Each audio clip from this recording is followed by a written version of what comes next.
Okay. And some of them don't have a lot of offensive pieces, so we should probably get through a lot of them. Yeah. So, okay. We'll give it a minute, and then we'll jump in. Welcome back to the Dynasty Happy Hour. The draft is complete. It's in the books. I've already got drafts that have started. These rookie drafts are crazy. I'm making trades. I'm moving up. I'm making moves. I hope you are too, and having some success. And not only having some success, but also having fun and taking your time, because that's where it's at. Tyler, how you feeling so far with these drafts that are all kicked off? Um, it's been interesting. I mean, Very. our first rookie draft we had a team that was in high need of a quarterback. His only quarterback was Aaron Rodgers. Needed a quarterback, and he went Marv. And I mean, I respect the hell out of Mr. Sosa.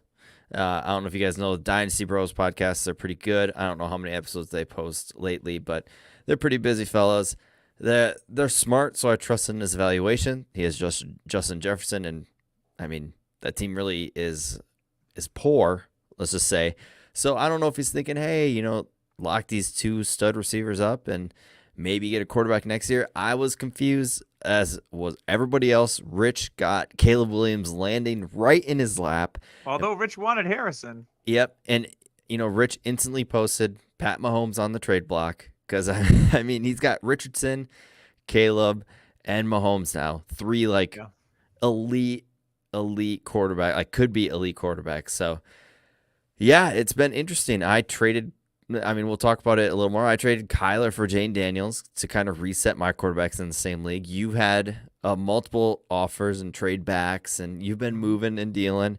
Yeah, it's been fun. This is a very fun rookie class, and that's what I've noticed is I don't think I've seen any of the like. Usually, it's like the first 8, but I haven't seen any like. Okay, this is what the order is going to be.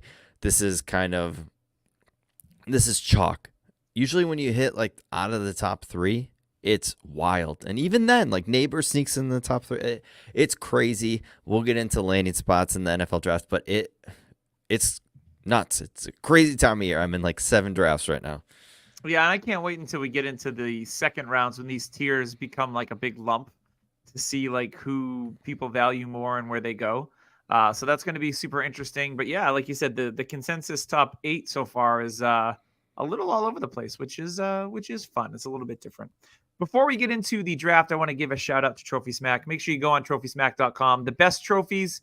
They've got belts, grills, you name it. They've got draft boards. I do highly recommend their draft board. Right now, if you pre-order, I believe you can get 20% off. Not a single player I had to handwrite at Scott Fishbowl. They have fun little stickers. You can put like "I hate you," worst pick, best pick, all those little things you can put on the board, which makes it a little bit extra fun on draft day. So make sure when you go on trophysmack.com, if you order a build or a trophy, use code DHHRing and get a free $60 ring at checkout. All right, so we are going to do this a little differently. Normally, a lot of podcasts that I listen to just go like the way that the players were drafted. But I told Tyler, I said, you know what? Let's do it different. Let's go by team and give you the big picture of the team. That way we can talk about how it impacts the rest of the roster. Because I think some of that gets missed when you have guys that were picked in the first round and third round and they don't get kind of lumped in together. So we are going to start with the team that had the 101 via the Carolina Panthers. Yes, you want to say something? Oh, I was gonna say, like, also going this route. We play an IDP and we love IDP. I mean, one of my favorite leagues, if not my favorite league, is an IDP league, and we're both in it. So this gives us a chance, like when you go through the teams and you go through all their picks, and we'll hit mainly on the skill position players. But if we see a defensive player in there that we think could be an impact, we'll mention it. Absolutely. So let's start with the 101. This was a pretty easy pick. We knew it was coming. It's Caleb Williams. He's obviously either the 101 and in some leagues the 102. In our drafts, it's going to be interesting. He is set up for massive success in his rookie season because with their other first round pick at 109, the Bears selected wide receiver out of Washington, Rome Odunze, who, these top 3 wide receivers, Harrison, Neighbors, and Odunze, are all very, very close with the way that everyone ranks them. I like Odunze quite a bit, and I was able to get him in a league today, a couple of leagues actually, which is always fun. But Tyler, from fantasy purposes, I mean, we might see I don't want to put too much on it because we saw Justin Herbert just a few years ago have arguably the best rookie season we've ever seen. Can Caleb exceed that? Yes. And it all depends on the offensive play caller for me and setting Caleb up for success. Caleb does have a few things he needs to work on. The offensive line should be better. But yeah, I mean, my favorite thing about this is Caleb and Rome. Like we saw when you see a lot of quarterbacks get drafted in the same class, like Tank Dell and CJ Stroud, going back, Andy Dalton and AJ Green, like they have a connection. And we've already seen Rome and Caleb have a connection. I hear a lot of people saying like, oh, DJ Moore is there, which is fair. And Keenan Allen. Well, Keenan Allen hasn't been the biggest, bill of health. And also, Rome and Caleb getting drafted together. Caleb is going to have a connection with Rome, and you can already tell it's going to be there. I think Rome might be one of the more underrated players in this draft. Like, he's going to be the last pick. There's a chance he outproduces Neighbors quicker than we think. Just because, we'll get into Neighbors, but yeah, Rome, I think, is set up for major success, if not this year, the next year. Like, it's going to happen. And people say the comp is Davante Adams. And Caleb's comp has been Aaron Rodgers. So if we're getting an Aaron Rodgers, Davante Adams style connection here, yeah, that's great. Like, sign me up for that. Yeah, and we're starting to see Rome get into that anywhere from 106 to 108 in your super flex leagues. And, I'm on the clock at 108 right now, and I did not think I would be in the situation to pick between Rome Odunze and Drake May, but I'm happy I am. So it's a nice problem to have. Let's put it that way. So yeah, I love the landing spot for Rome. I had them in my head mocks because I don't do an actual mock draft, taking Rome to pair with Caleb and really focusing on the offense, because in that division with the Vikings, who we're talking about next, the Packers, as well as the Lions, they're going to need to score points. So, what's a good way to do it? Surround your 101 rookie quarterback with great options all around. So they are built to score points, and their defense the second half of the year actually played really well last year. So I think the Bears are going to make some noise. I do want to mention one thing is the stadium, their new stadium design has come out. I don't know if it'll get approved or not, but if it is approved, Caleb playing indoors in Chicago, I know that's one of people's biggest issues. Like, oh, Chicago, it's windy, it's cold. If they start playing indoors in, say, 2 or 3 years, yeah, like that's awesome for Caleb. And that will be a non-worry. So yep, be a nice little track meet there in the wintertime. Yeah, so easily 6 games. 4 games because you got Minnesota, Detroit. Green Bay will never be indoors. But having Chicago indoors as well, that's over half your games indoors. Yep. Let's move on to the Minnesota Vikings here. They moved up one spot with the New York Jets and moved up a spot to take their franchise quarterback. The rumors of J.J. McCarthy being a top 6 pick didn't come to fruition. There was definitely some smoke there. There was a quarterback that got picked higher than him, which was the most interesting part of the whole entire draft, in my opinion. But the Minnesota Vikings take J.J. McCarthy at 10 to take over for Kirk Cousins and be the heir apparent. Now, when this pick was made, it makes sense to me in my brain. I get it. I am not a big J.J. McCarthy fan. He's been going pretty consistently at the 104, 105 in the Superflex leagues, and I don't understand it. I do. It's the weapons. It's the play caller. And it's a perfect fit. Like, for me, being up here in Minnesota, he is a mobile Kirk Cousins. That's who J.J. McCarthy is. He's somebody who can control an offense. He's very smart. He's been in a pro-style offense in college. I get he hasn't done much in college because he didn't have to. Harbaugh played tough defense. They ran the ball a ton. And when J.J. was called upon, especially when they needed a first down, J.J. was awesome. So I really like the spot. For fantasy, we'll see. That's my biggest issue is for fantasy. I mean, Kirk Cousins snuck into the top 12 every so often, but it was because of the high passing numbers. I think with JJ, they'll kind of go on the ground a little bit. They got Aaron Jones there. Yes, the weapons are there, but for JJ, I think he will grow into the Kirk Cousins style, but for the first couple of years, I think we're going to see him as more of a quarterback 15 to 18 range, kind of where Jared Goff said Yeah, kind of like in that Jared Goff mold. Tyler freezing up, always fun. Oh, there he is. It's He's back. so where'd I freeze?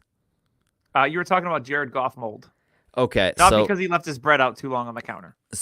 Jared Goff was a he was like a 15 to 18 before he blew up with Ben Johnson. So I think that's what we're gonna kind of see with McCarthy. But as things progress, we could see him get into that top 12. I think people are going to sit there and expect more at first, but it will come, is my feeling. But this is a perfect landing spot. And honestly, as quarterback, I love Drake May. It's a coin toss right now for JJ or May. That's where I'm at. I want the more physically talented passer who's more athletic. So for me, it's Drake May over McCarthy, and it's pretty easy. I know the situation isn't as luxurious Yeah, in New England as it is in Minnesota, things but change. I'm banking on the talent. One of the things, the low key things that I haven't heard anybody talking about is Minnesota's weapons. They only drafted one skill position player, and it was, well, unless you count kicker. They drafted JJ McCarthy, but so the running backfield of Ty Chandler and Aaron Jones seems to be safe. Who's their wide receiver 3? Because they lost KJ Osborne. Um, Powell? I think they yes, and I think they didn't they draft somebody. No, they didn't draft anyone. Okay, They might have maybe it was one as like a UDFA, yeah, but maybe it is UDFA. But yeah, I think it's Powell. Maybe yeah. I'm almost And sure no they might tight have ends, signed, no tight ends. So I think they feel pretty good about which is Hawkinson. great. Yes, I mean that's So good I signs. do want to note that too, because a lot of people were like, "Oh, Hawkinson tore his ACL." Well, if they were super concerned, I think they would have spent. I mean, the Patriots got Jaheim Bell in the 7th round, like, Yeah, and he was like a top 5 tight end for a lot of people. So I think if they were super concerned, they would have addressed it um, in the back end of the draft. So yeah, so that was the Vikings draft. Let's move on to the Detroit Lions. Just give me one moment while I pull that up because I was not prepared. Bad all right. host. Well, no, going into Minnesota, I'll go over this. If we're looking at Dallas Turner, he I think lands in a perfect spot. He's going to be Danielle Hunter light for the first couple years until he grows into his body more. He's still very young. I think we could see Turner as a 8 to 10 sack person in IDP. So if you need I like somebody, that. if he's given the defensive end eligibility, you're looking for sacks, and I think he's a good spot there. Yeah, let's go to Detroit. We are looking at. They didn't do a lot on offense. They added a running back in the 4th round, who I don't know much about. This is very interesting. Sion Vaki. Is he like more like a fullback? I'm not familiar with this player. He was Yeah, one that they drafted, and I'm like, I don't really know him. I wouldn't be shocked if it's like a fullback type. But yeah, they went hard on the defense. They signed a lot of their offensive players. Amon-Ra St. Brown signed an extension, and Penei Sewell signed an extension. They're locked up. You're gonna see a lot of the same with Detroit, which is perfectly fine with me. All they need to do is lock Goff up. I would agree. And they took one of my favorite names in the draft, Christian Mahogany. Very What beautiful does he name. smell like? Uh, uh, Rich mahogany. many I have many leather-bound books. It's a beautiful thing. All right, let's move on to the Green Bay Packers. And they were also focused on defense because they had the luxury of drafting a lot of offensive players last year.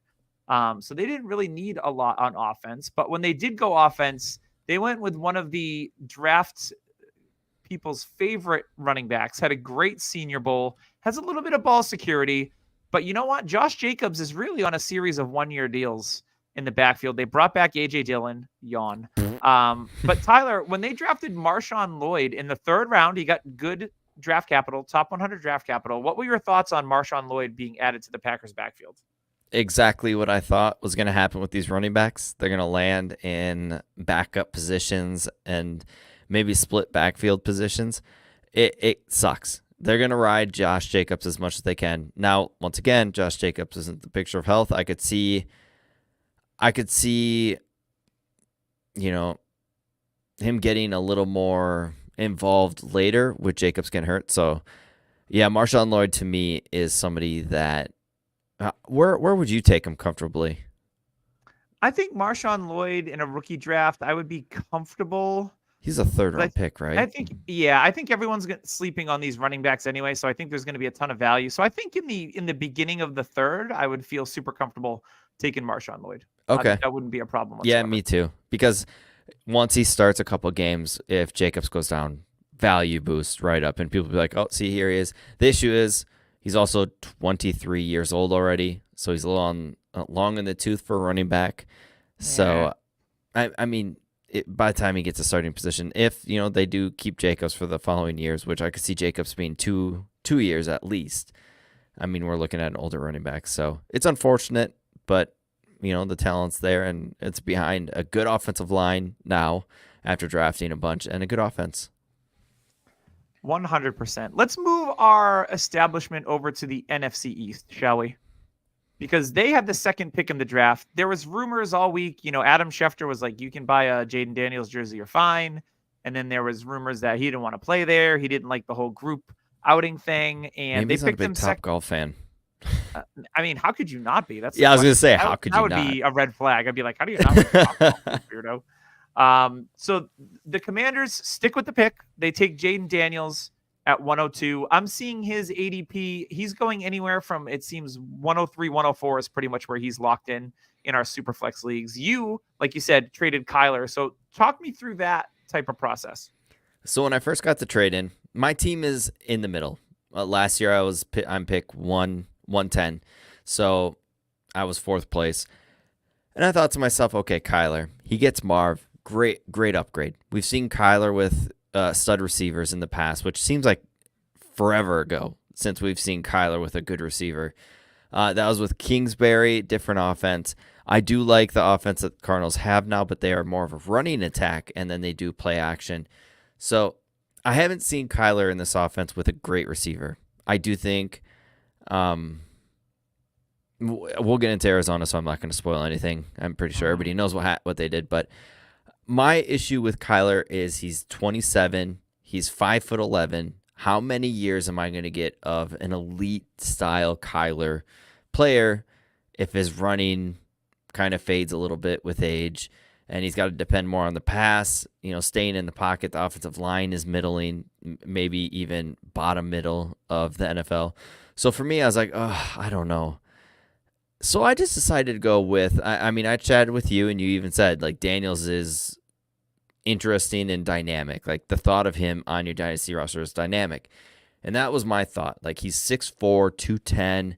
And if his running fades later on in his career, he still is a good thrower and is 6'4". And I get he puts himself in the bad positions, but if he turns out to be Lamar, I destroy this trade. If he is not great, I still think his fantasy upside with his running ability is still there. So for me, I was like, I'm going to go with the dynamic player in Daniels and hope the value rises even more than it already has. I have never been huge on Daniels through this whole process. I think there are some red flags with him and kind of getting scared. I mean, he throws himself into tackles, which is never a good thing, but he's a tough motherfucker. I mean, that's there. So, like you've mentioned in the offseason, I hope he doesn't fall into that Robert Griffin style career arc, but he's also bigger than Robert Griffin, tall wise, and I think he's a better thrower than Griffin was. So I decided to do the trade. I also traded for Jahan Dotson in the same league. I traded Cole Kmet straight up for Dotson because I think as a deep threat, Dotson is the dude. Terry McLaurin will be more the intermediate. So I think wheels up for this offense. They also got another guy that you go ahead and mention. Yeah, so Tyler, you are finally coming around on this player, and there was rumors that he might get drafted somewhere in the second round, and that is exactly what happened. Very similar, well, actually not similar draft capital, but he went 53rd overall, the 21st pick in the second round. It was Ben Sinnott. He was the second tight end off the board out of Kansas State. I love Ben Sinnott because he can do a little bit of everything. He has upside athleticism. He can be on the field all the time. And the thing that I love most about this is that it's a wide open depth chart. Much like Sam Laporta going to the Detroit Lions last year, where they didn't really have anything at the position. So you knew he was going to start right away and he was going to catch passes. I mean, I don't think Sinnott's going to be the second pass catcher on that offense, but he very well could be the third. because you got Terry McLaurin, you have Jahan Dotson, and then you have Ben Sinnott. And for a rookie quarterback that is mobile, a good tight end is very, very important. So in a tight end premium league, Tyler, where were you comfortable taking Ben Sinnott? I mean, you guys all know I took him in the mid-second during our mocks, and how much I really like Sinnott. I think he's right there. Give me him in the mid-second over these running backs that we'll mention.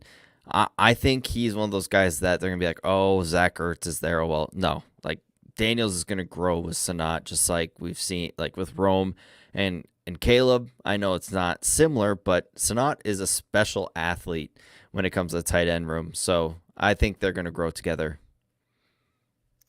I will agree with you. My phone is blowing up with trade offers right now, so I'm trying to pay attention as best I can. This is the it was an advantage to do the podcast on a Sunday night, but then like thinking of like, oh God, I've got people proposing trades, wanting to tweak offers, like yikes. So I'm doing my best. It's all right. Just cut in and out. So if you don't hear Doug with his attention, it's because he's probably making a trade. I mean, we got some picks that are climbing down to the under an hour that Doug and I, we got exactly picks coming up. Doug's trying to make trades. This is the best part about rookie drafts is like, even in our UDPL league, we had like 0 trades for 2 months.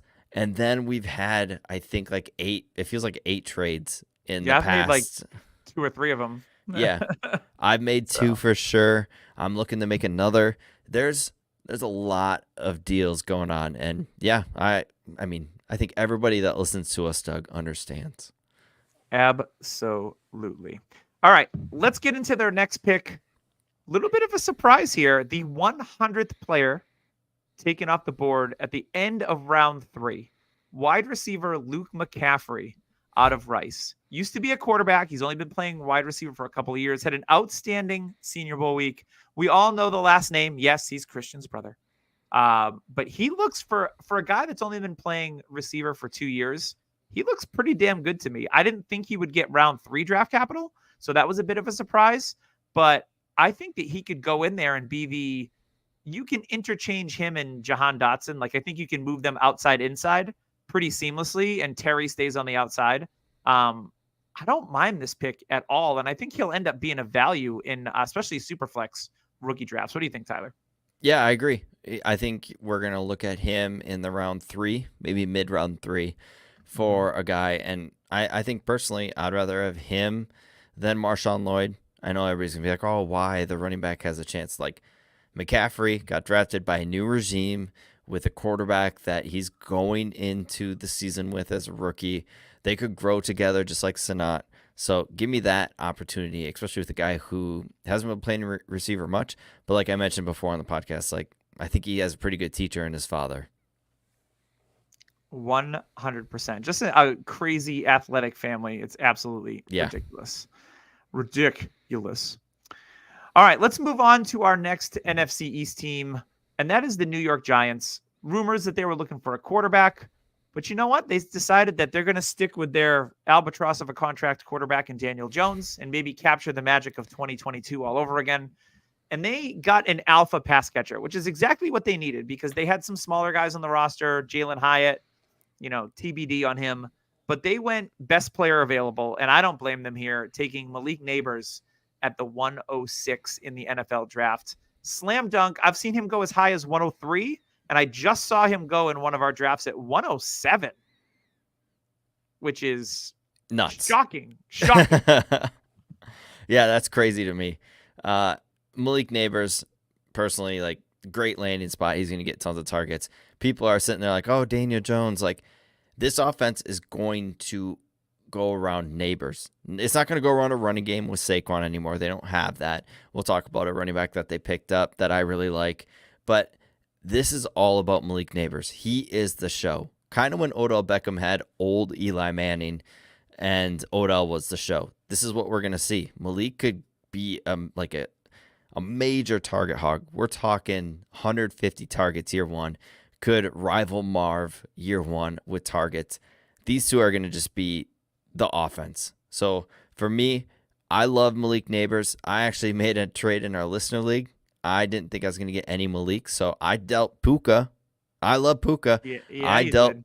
I dealt Puka and 310, and I got Malik Neighbors and 204. Now the trade up was great. It was gravy on the potatoes that I had, but Malik straight up for Puka, I I might be able to see that as a good thing because you got draft capital, you got the offense that's going to go right around Neighbors. You don't have to compete with Cup. You don't have to worry about Stafford because you know what?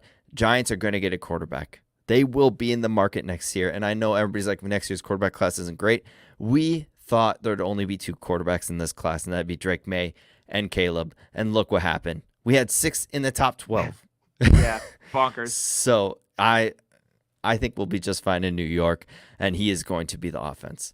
It's a shame you didn't wait like a handful of more hours after that Puka Nakua basketball video came out, because then you would have gotten even more of it. Have you seen this video, Tyler? No. Oh my God! So he's at the 3-point line, like at the arc.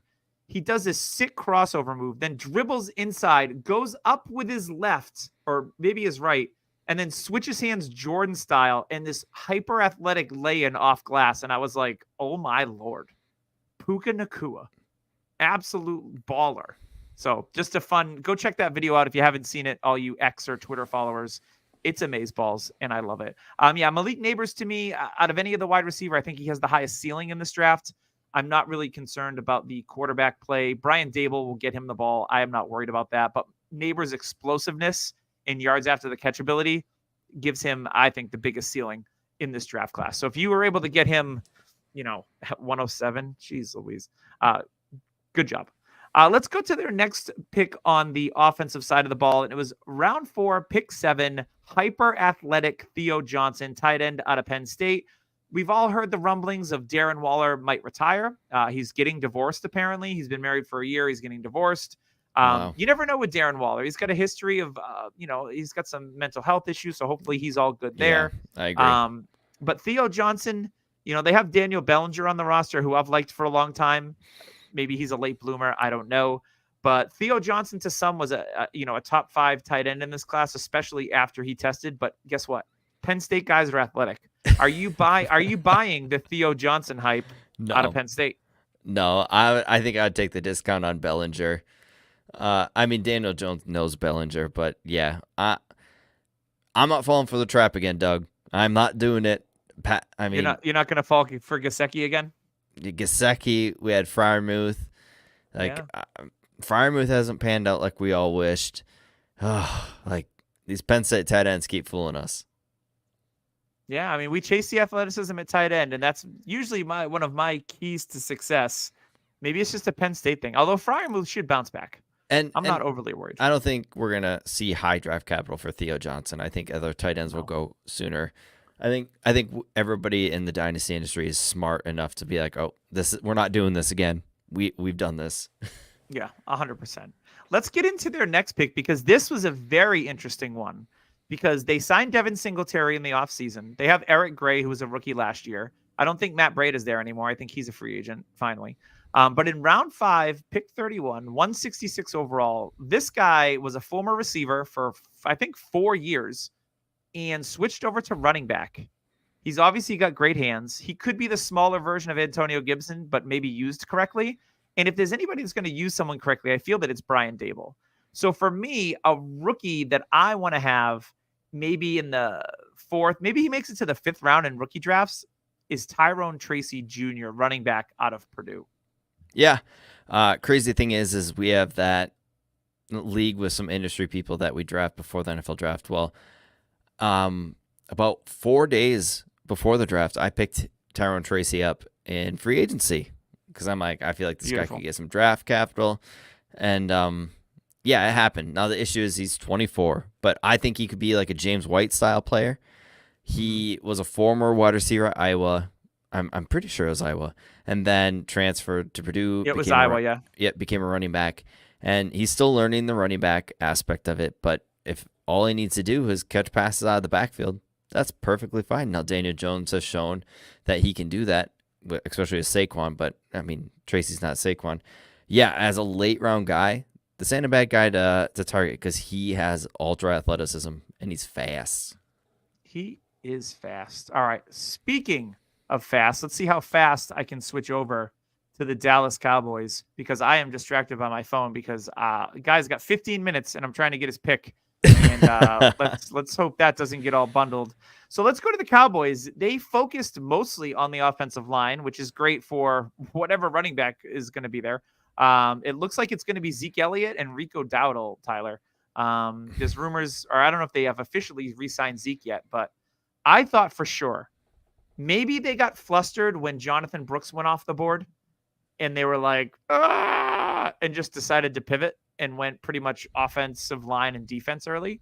The only offensive skill player they picked, which I do like because this guy was getting some positive encouragement on the Twitter space. Round 6, pick 40, 216 overall, Ryan Flournoy from Southeast Missouri State. Now, I thought the Cowboys could go receiver too because, they have CeeDee Lamb, who might hold out. We'll see.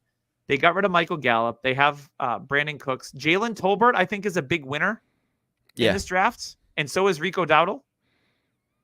For now. So Cowboys, they're building like they used to. They are building for the offensive line when they had Zeke. And maybe that's why they're bringing Zeke in. Like, hey, last time Zeke was elite was when they had an elite offensive line. Maybe they're going back to that.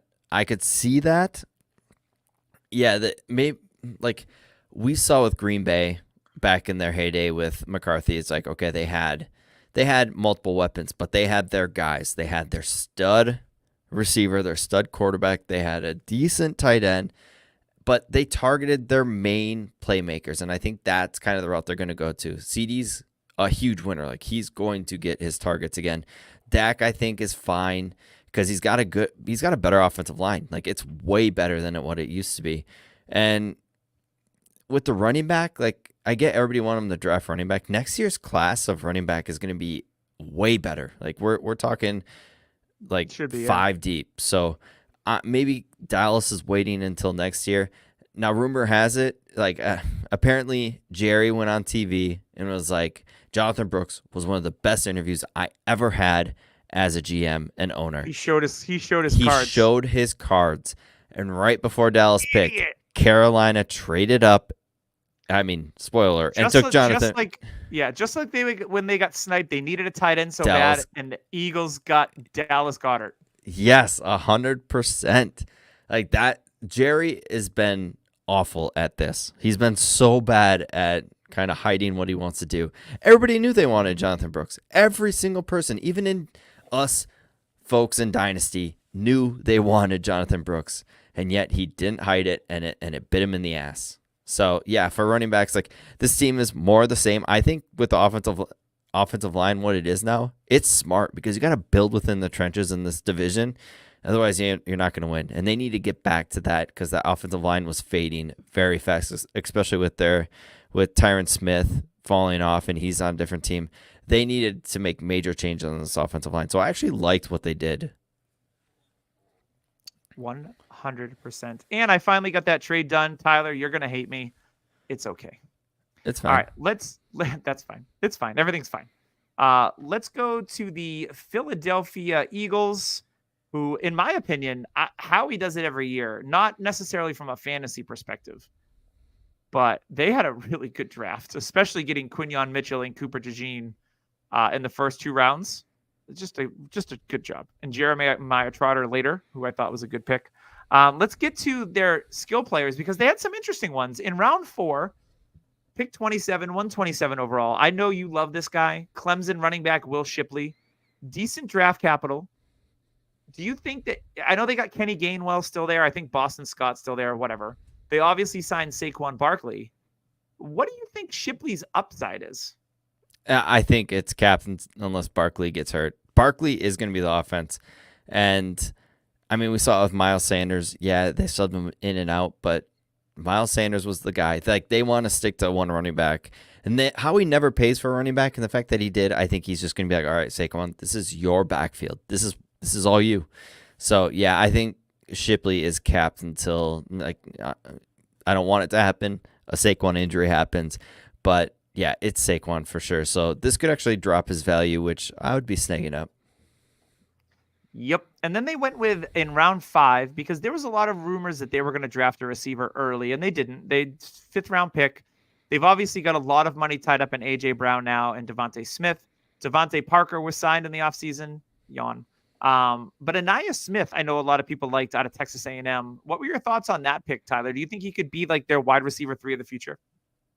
I mean, they don't. Who's the third receiver that they had that was always had like some weird upside here and there? I forgot his Riley name. Cooper? No.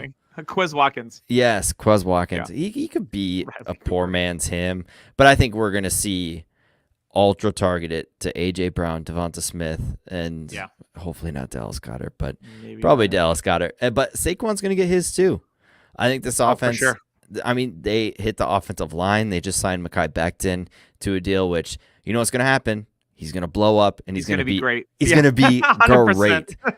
Yeah. Like seriously, we see this all the time. And would you ever like?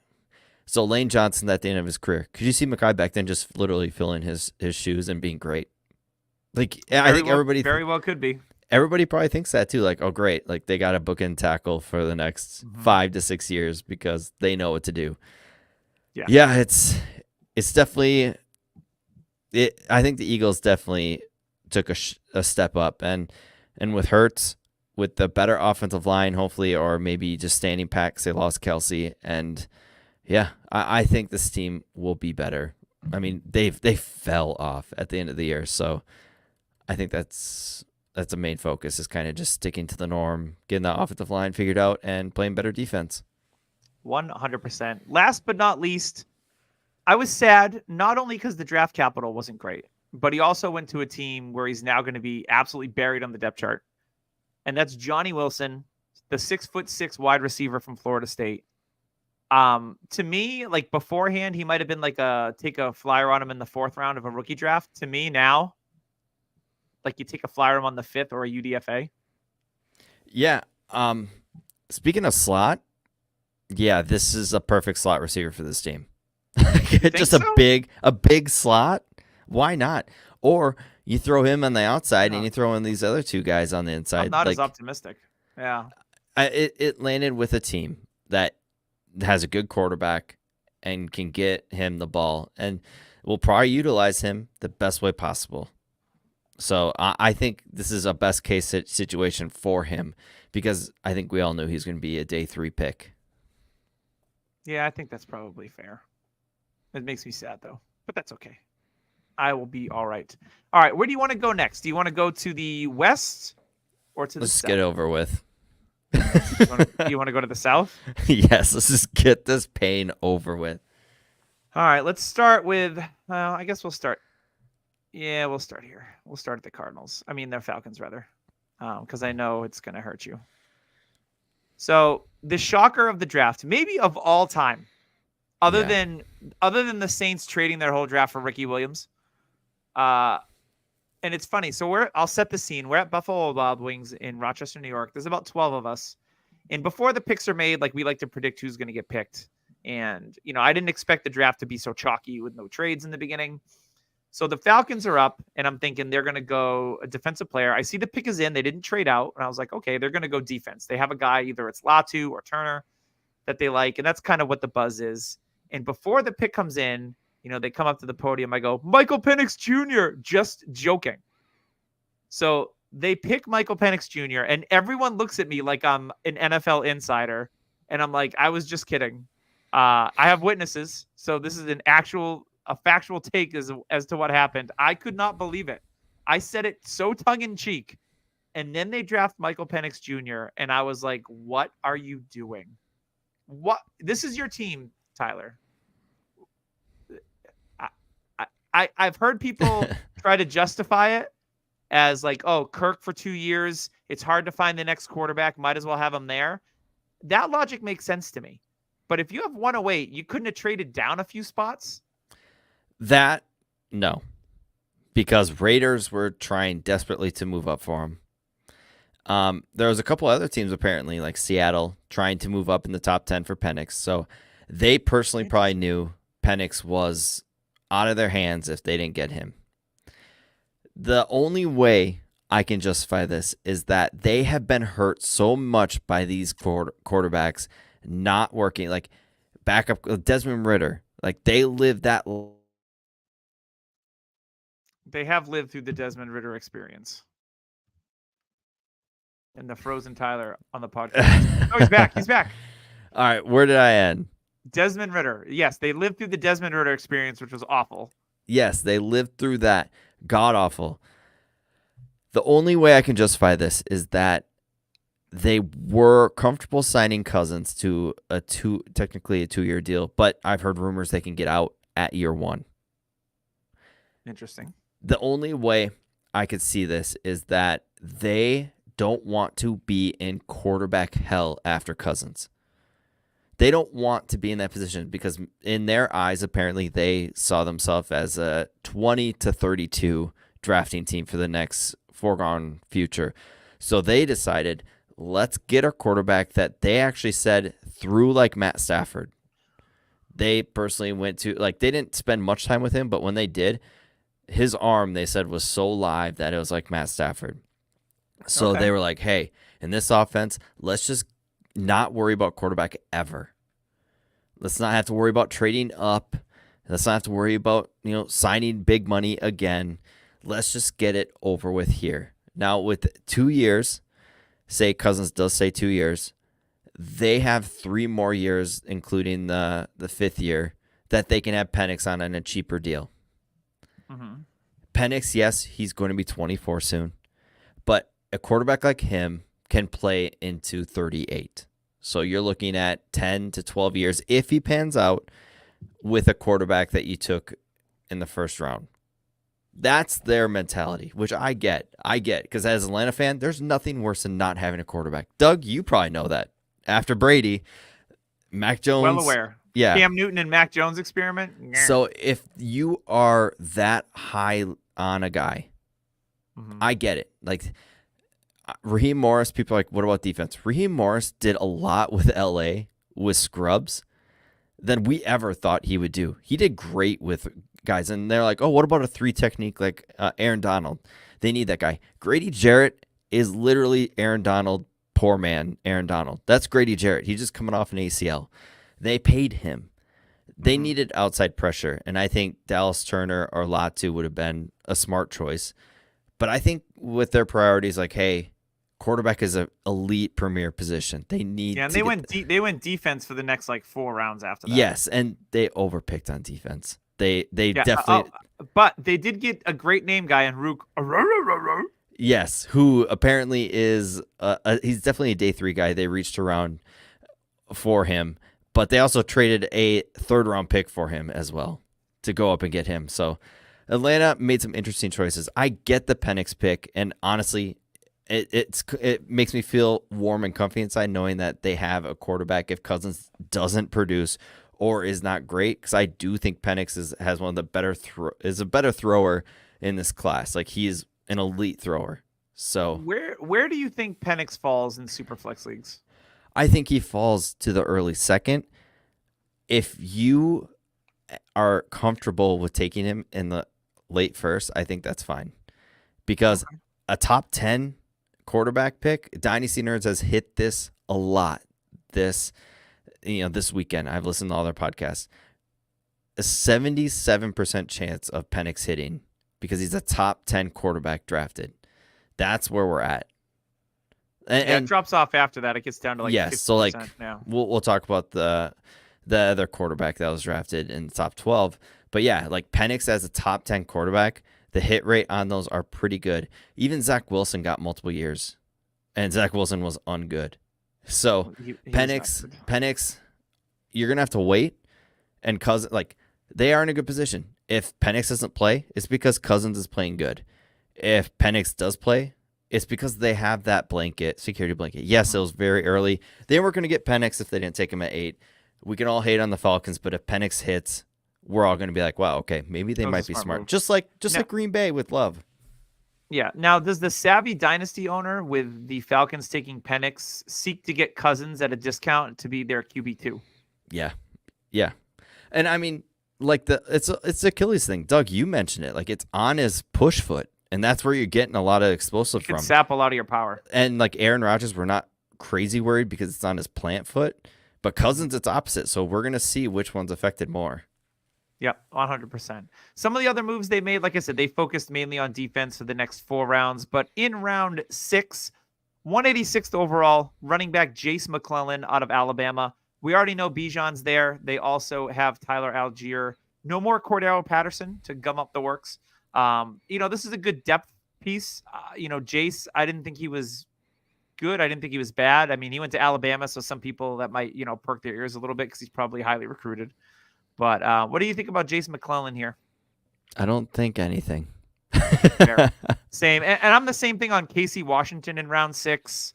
It's a guy that wasn't even really on my radar. Yeah. And he's gonna be deep on the depth chart.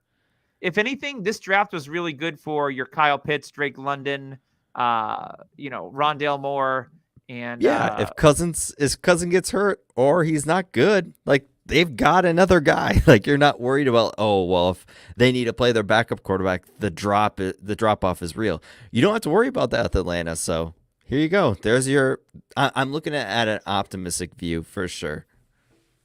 Yep. Let's go to New Orleans next. They were interesting. I mean, they added a couple of players here on the offensive skill positions. They I needed actually offensive line like crazy because they did. Was it Ramczyk? He retired. He might retire. I heard he did. I don't think he's formally retired, but there's rumors that he might. So getting Fuaga 14th overall, that was a pretty predictable pick that they were going to go line there. And then getting Kool-Aid at 41st overall was great, I thought. Yeah. And then they didn't pick again until round 5. So they didn't pick rounds 3, 4, and they didn't pick until pick 15 in round 5. And they went out and they got Spencer Rattler, which Derek Carr, he is the milquetoast mid quarterback of our century. Not even. Yeah. He is so hateable. Like he's easily hateable. One of the most hateable players in the NFL. He's gives me Russell Wilson weird person vibes. I like Russell Wilson better. That's saying a lot. That is saying a lot. But Spencer Rattler, this is going to be a guy that I love.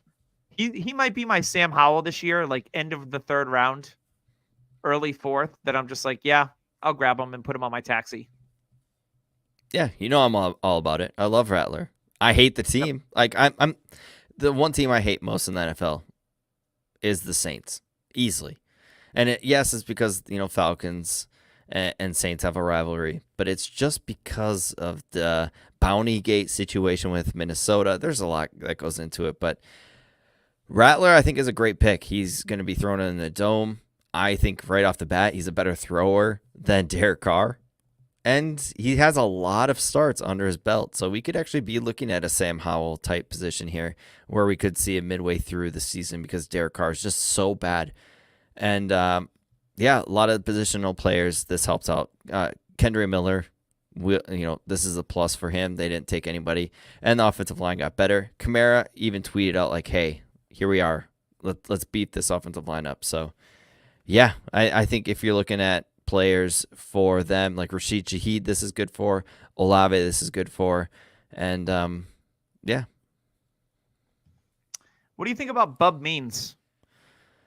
I don't think anything. A lot of these guys are going to be like, well, maybe. No. The maybes usually don't do anything, and they just take up a roster spot. This is another one where it's good for the running backs on that roster because they didn't draft one. Yeah. They didn't draft a tight end, and they did not draft a wide receiver outside of Bub Means. So I like this for guys like Rashid Shaheed and A.T. Perry. Going forward, it means like they like their skill position group. So you're going to see maybe the Kendre Miller get worked in more. I know Jamal Williams is still there as well as Kamara, but they're pretty much returning all the same guys. So for me, it's one of those drafts that they could have drafted guys and made some moves, but they didn't. So they're going to run it back with all of those guys. Let me get back to this. My computer's being a pain in the tees. Give me 1 second. It's all right. No, we could just. Who's next? Is it Buccaneers or Carolina? Let's go Tampa Bay because I just pulled them up. So we'll do that. Tampa Bay, another interest. This is interesting because there's some players that I really liked that got drafted by them. They didn't pick a skill position player until round 3. And this is one of your guys, pick 29, 92nd overall, Jalen McMillan, We all know that Chris Godwin could be his last year as a Tampa Bay Buck. Mike Evans is going to be around for a little bit longer. We both love Trey Palmer. Yep. McMillan could be just ease right into that Godwin role. It's you, McMillan. That's all I think. McMuffin. So what do you? I know you like McMillan. I think this is great. This is a great landing spot for him. And people are like, oh, well, you might have to wait. Like, yeah, but Godwin, once again, not a picture of health. He's missed some games. It's a contract year. I could easily see him slide right into the slot and be Chris, like even 85 to 90% of what Chris Godwin production is. And I love it. So if you can snag him up and late, like you might get him mid-third. Birds, yeah. Yeah, I love it. Like, give me the draft capital is actually better than I thought. I thought it'd be maybe 4th round. This is great. Day 2 capital. Yeah, I'm loving this. He's loving it. All right, and then in round 4, this was a spot where, they could have added a running back because they've got Rachaad White, who had an amazing year last year. But then they don't really have much in terms of depth chart behind Rachaad White. Sean Tucker ended up not being really a thing. They had Keyshawn Vaughn for a little bit. He's got jettisoned off to the Patriots. And who else did they have there last year? Oh, Chase Edmonds, who's pretty much dust at this point. So they draft Bucky Irving in round 4 at pick 25, 125 overall. I actually really like this spot for Bucky Irving. Irving's one of those guys that tested slow at the combine, but you watch his film and he is not slow. He is quick and shifty. He may lack that top end gear, but I see Bucky Irving as being like not quite like Tariq Cohen, but like in that mold of a smaller running back with good vision and can move well. So I kind of like this spot for Bucky Irving because to me, he can be the RB2 right away. Yeah, he probably will be, especially with the draft capital he got. And like we're both meh on Rachaad White. Like he gets volume. I like Rachaad. You've never liked Rachaad White. No, I haven't. Had this debate. You were adamant of his upright running style. You despised Rachaad White. He's not a good runner. He's not. He's not that bad. He's better. not. Admit this. He's better than you thought he would be. Well, 3.6 a carry? Is that he's better than that? He was what, the RB6 on the season? I'm talking about per carry. Like his average was terrible. He was a bad runner. He got volume in the pass game. He's a PPR like god because he's getting volume out of the backfield. You can look it up. You can go ahead and look it up. But yeah, you do that. You look it up. Yeah. I just thought do you remember Melvin Gordon on the years where it's like 3-something a carry? He was like 3-3 for a little bit there. Yeah, that's how I feel with Rachaad White. It's just he has his moments, but it's mainly just volume. And if he gets anything sapped off of him, like this is bad for Rachaad White, 100%. So I don't know how to look at it. I think they'll still roll with White just due to his season he had last year and how true his hands are out of the backfield. So I think we will see Bucky Irving in spurts. They might use him on jet sweeps, maybe even kick returns because of the new rule. So I think we'll see him on the field every so often. And if you see anything positive, I think you got somebody your draft pick. He's definitely, like I said, these running backs are hard to. And they're going to be cheaper in your drafts too. So you won't feel as bad if you have to spend a late 3rd on Bucky Irving or an early 4th, I would think, because of the amount of wide receivers in this class. So yeah, I'm cool with that. Let's go to Carolina. They trade back into the 1st round. I was under the understanding they told Xavier Legette if he was there at the top of the 2nd, they were guaranteeing they were going to pick him. Obviously, they were afraid someone else was going to trade back in, so they trade back in, and they take Xavier Legette, who doesn't come with a translator, unfortunately. But if you saw his video from his press conference, I was like, I had to watch it twice and be like, okay, I understand what he's saying now. But it took me a minute. So yeah. So Xavier Legette. Now they're going to have Legette. They're going to have Jonathan Mingo, as well as Adam Thielen. I still don't know what to make of this wide receiver core. Are they going to move Mingo like big? What do you think, Tyler? I think Mingo will be more of an afterthought, personally. Maybe when Thielen goes, but this is Xavier Legette's team. Like it's him and Deontay Johnson. I've heard comps of Xavier Legette go from DK Metcalf. I've heard AJ Brown style of play. I've heard it could be Debo. I've heard it could be Treylon Burks. Like it's literally a very wide range of possibilities for him. But if the Panthers were very adamant on getting him, that means they're going to use him. So Xavier Legette, do what you will with the information. You know, the 5th-year breakout does nothing the rest of his careers, but he's going a to be a baller. massive outlier if he hits. He's a ball. Like, he's going to be the only person, though. Like, we've never seen this anywhere. So if he hits, we're going to look at other players in other drafts and be like, oh, we got Xavier Legette. Or we're going to look at it and be like, oh, we have Xavier Legette. So I think Mingo actually is it. I think we're seeing a Terrace Marshall with Mingo, same team. Yeah, it's unfortunate, and I know we had a lot of Mingo I wish fans. that Terrace Marshall would have got traded somewhere, but yeah, but only one player traded, right? There, the whole draft. Yes, there is one. Weird. There's one player that I was met on that I am liking the situation in the later rounds. Xavier Legette, I might let other people take because there's a bunch of other receivers in that range that I love. We'll talk about the AFC probably next week. But, yeah, I love a lot of the receivers that were drafted in the AFC range over Legette. But there is a tight end that Carolina took that I am very intrigued. Ooh, we'll get to it in a moment because in round 2, pick 14, 46th overall, 8 picks in front of the Dallas Cowboys, tilted them to the moon when the Carolina Panthers selected Jonathan Brooks. And at first I was like, oh my God, I hate this. And then I thought about it and I was like, you know I what? like it. Maybe I don't hate it because, you know, Chubba Hubbard is a good grinder or a hoagie or a submarine if you're into, you know, a sub shop. And Miles Sanders, they signed him to I'm sure they can get out of that money either after this year. This gives a chance for Brooks to not have the pressure to start right away.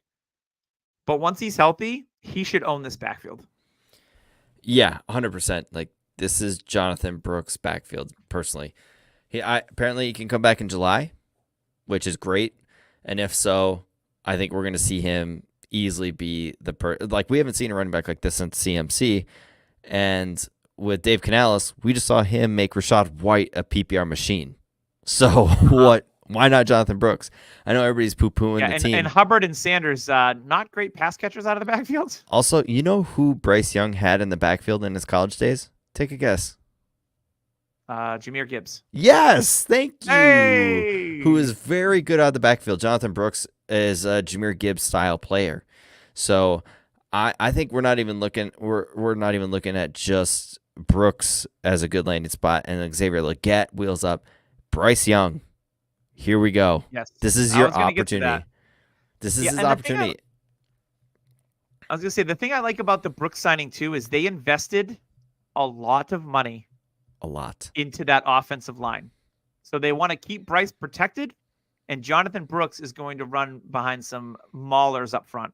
So I think Brooks is going to be a slam in value in rookie draft. So Bryce Young or 110.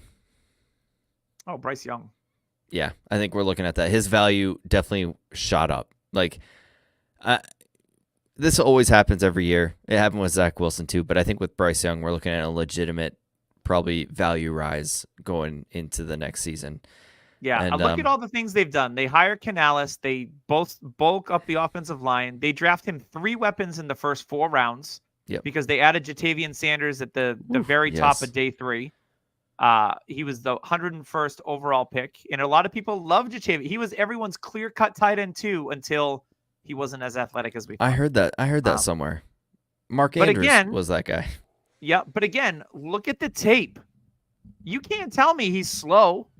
There's no way. He pops on tape just like Bucky Irving did. So for me, it's like, yes, the 40 time is part of the process, but I believe my eyes when I watch him play the game of football, and Jatavian Sanders is athletic. And I know you like him quite a bit, Tyler. I was partial on him. I have Senat over him. You like him better now? Yes. I like the landing spot. I have Senat over him too. I like the landing spot a ton. Like, this is where we go into landing spot. And, yeah, I mean, he's going to get his opportunity. And we did this with Isaiah Likely. Isaiah Likely ran a bad 40 time. We're like, oh, well, he was supposed to be one of the better tight ends in the class, and he fell to Baltimore. Oh, no. And now look what. He's a top 12 dynasty tight end, even though he's got Mark Andrews in front of him. So opportunity will rise, and we got to believe. And he's also like a 5-star recruit. He's a major recruit, so we can't forget about that either. So, yeah, this is a great position. They're giving Bryce Young weapons, and this helps Bryce Young a ton. And he'll probably give Sanders an opportunity. Yeah, I would agree. Well, that's going to wrap up the... Where are you taking Sanders in tight end premium rookie draft? Honestly, I think he'll be a 3rd-round pick because of the depth at all these other positions. Yeah, him and Sanat will be close. Good. Him and Sanat, you'll have to probably flip between the two. I think the dynasty community will still lean on he's not athletic and they don't love the landing spot as much as we do. So I bet Sanat goes late 2nd, early 3rd in tight end premiums, and Jatavian Sanders goes mid to late 3rd. Okay. Yeah, I can see that. I feel is accurate. All right, let's move our booties out to the NFC West. We got our last division, and we'll start with the Cardinals because they picked 4th overall. A lot of rumors about them trading out, and guess who landed in the perfect spot? Marvin Harrison Jr. 4th overall. He's going to be an absolute target monster. If he's healthy, he will easily garner 140 targets. Yeah. Easily. I mean, so I had a trade where I was sending Marv for Jefferson, which is fine. But right now, next year, who do you think will have more, I'd say more reliable targets, Marv or Jefferson? Reliable targets? Yes. Marv. Okay.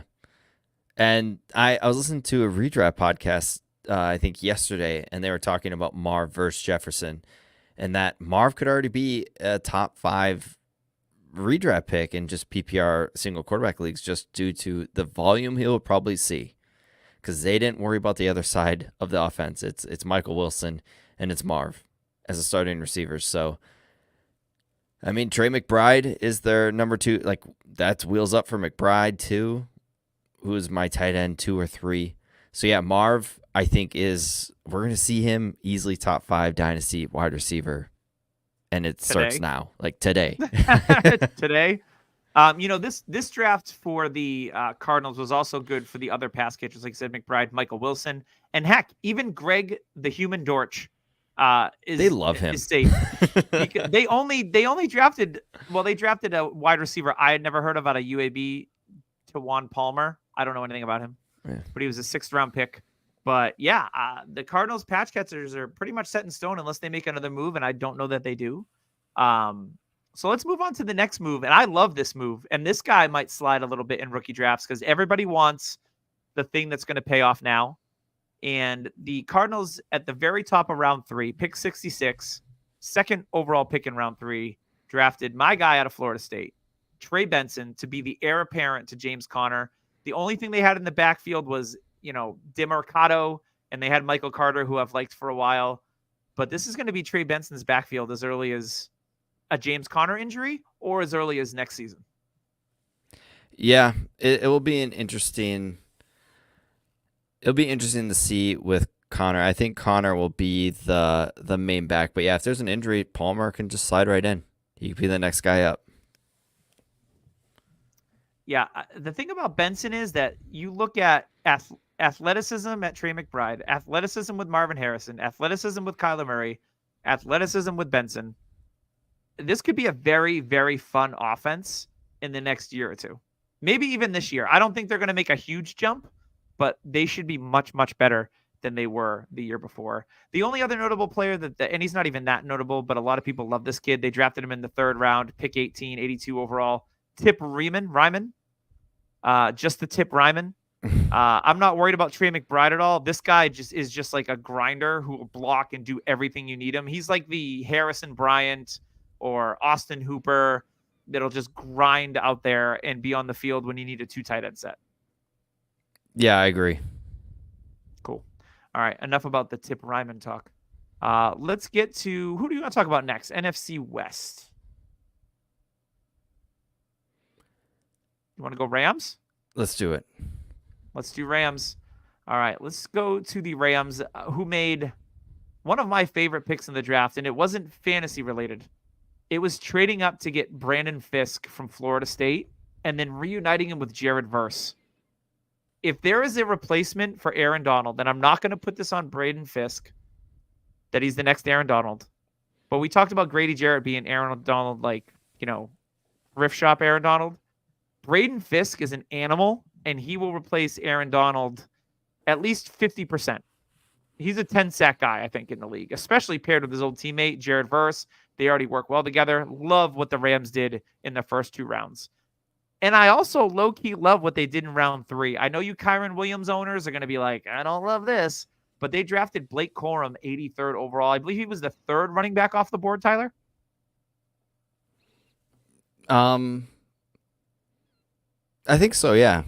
I mean, we all expected it. We saw Kyren Williams go down with an injury, and they were lost. It was Ronnie Rivers, Royce Freeman, my grandmother in the backfield. It was bad. So this makes a ton of sense. Kyron's not going anywhere, but now they have insurance of a player who kind of plays like Kyren Williams, does he not? Yeah, it's true. A smaller guy plays like him. I think Kyron will be fine, but yeah, this definitely affects his value. A little bit. Were you taking Corum in Superflex leagues? Early 3rd. Okay. Before Marshawn Lloyd, though, right? Yeah. Okay. I like that. I think Blake Corum is just a really, really good football player, and those are always guys that I like to have on my roster. The only other notable offensive player they added was out of Texas, Jordan Whittington. Yeah, I have no idea. Yeah, I got nothing on a Jordan Whittington. But this was a safe draft for your Puka Nakuas, your Cooper Kupps, even Demarcus Robinson. Like, he's going to be their wide receiver 3, right? And at tight end, they didn't add one. Tyler Higbee's coming off an ACL. You know what that means? It means Davis Allen season. That's true. And I'm here for it. Rumor has it they're trying to. Yeah, rumor has it they're trying to trade up for Bowers, but they couldn't. Oh my God, Bowers in this offense would have been really, really good. That would have been pretty insane. All right, we got 2 more teams here. Hold on, I'm slow on the fingers. It's getting late at night over here. Oh, let's see. Let's go to the Niners. Let's do the Niners. Then who's the last team? Oh, Broncos. That's right. We'll talk them last. Another surprising first-round pick. I did not see coming. I thought maybe this signals a trade of Deebo Samuel or Brandon Ayuk, and it didn't. But with the 31st pick in round 1, second to last pick, Ricky Pearsall, wide receiver out of Florida. Big slot season? I think it was more the fact that they were maybe thinking Deebo or Ayuk were going to get traded, but it didn't happen. So I think we're going to have to wait a little bit, maybe wait a year for Ricky Pearsall. He'll probably be a returner. But other than that, he's going to be a mid-second round pick. So, I mean, I'm comfortable with that. A 49ers player. But I think the fact that Ayuk stayed and Deebo stayed hurts his value for sure. 100%. This might be one of those future picks. And I think, I think Pearsall will end up going mid-second-ish because he got the draft capital in Superflex leagues. Maybe even, I don't know if anyone would jump on him higher than that, but not me personally. The next offensive player that the Niners took was running back super freak Isaac Guerendo out of Louisville with the 4th round pick, pick 29, 129 overall. He was on everyone's radar after the combine because he tested as one of the best athletes of all time at the position. We all know the Niners and what they love to do. We've seen them draft the Trey Sermons, the Joe Williams. They love to burn a mid-round pick on a running back. Will this one be different? I think there might be something there. Okay. But I think he's going to get drafted earlier than we want just because it's the San Francisco team. Just like Joe Williams and just like Trey Yes. Sermon. I'm more interested in their next pick because I really liked Jacob Cowing quite a bit. He got picked in round 4, pick 35, 135 overall. from Arizona. So obviously, if Debo's 28 years old, Ayuk may not be back with the team if he becomes a free agent. Who knows? So maybe the future is Ricky Pearsall and Jacob Cowing. I was surprised they didn't draft a tight end, to be quite honest, with George Kittle being, kind of towards the end of his career, I would think. But I like Jacob Cowing, and I think he's going to be dirt cheap in rookie drafts. I think he's going to be a mid to late round 4 guy. And I just really liked his skill set. He gets open. He's shifty. He's got good hands. He's productive. So for me, Jacob Cowing is one of those late guys that I'm going to be targeting in drafts. I mean, it's smart. It's smart targeting players from the 49ers. So it's not a bad thing. But, yeah, I'm mainly focused on Pearsall here. And I'm going to let other people worry about the Grendo and all that stuff. But, yeah, this offense will look more the same. And I know they tried to attack their offensive line.